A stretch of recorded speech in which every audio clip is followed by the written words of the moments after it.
My name is Melina Kelson. I'm a certified master baker and an instructor at Kendall College. Today I'm going to teach you how to make a Cranberry Pecan Honey Broule.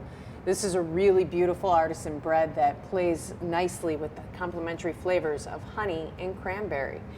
I'm using very straightforward ingredients. I have some bread flour, some whole wheat flour, pecans and cranberries of course, water, some pre-fermented dough called a pâte fermentée that I allowed to ferment for 12 to 16 hours at room temperature, yeast, clover honey, and salt.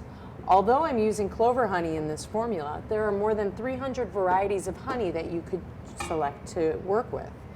And these different flavors of honey or varieties of honey have different flavor profiles as well that a baker might want to explore. Honey will range in color from water white to a deep amber. Typically speaking, the darker the honey is, the more robust the flavor is going to be. I like to break up my pâte fermentée into pieces so it doesn't group around the dough hook very rapidly. And I always begin using temperature-controlled water so I can have a predictable rate of fermentation. In this case, I want my dough to come off the mixer at 75 degrees with an improved mix. I'll develop it to that improved state, and then I'll add the nuts and the cranberries. I don't want to add those too early, otherwise they'll bleed into the dough and the nuts will break up. I want to keep these in large pieces. I've roasted the nuts to take advantage of their full flavor.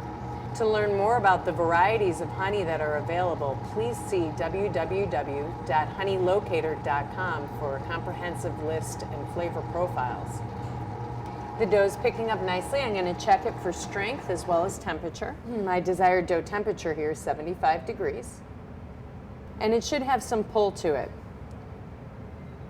So I've developed this a little bit less than normal, but I am going to fold it to develop the strength, and I still need to have my inclusions of my roasted pecans and my cranberries.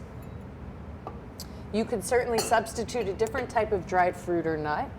Again, it's important that you roast the nuts to bring out the fullest flavor. Honey is a natural accompaniment to dried fruits and nuts. It brings out the richness in both. I'm just going to mix this until the fruit and nuts are well distributed.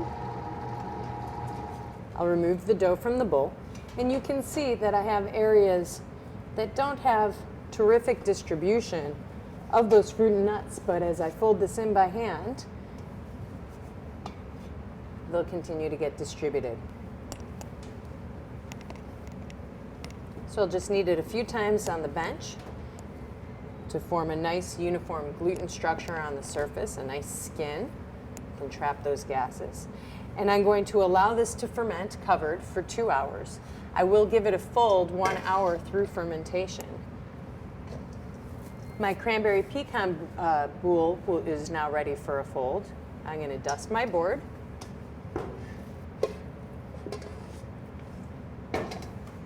Remove my dough. Lengthen it. Fold it up like a business letter, and then again in half. And now I'll permit it to rise for another hour.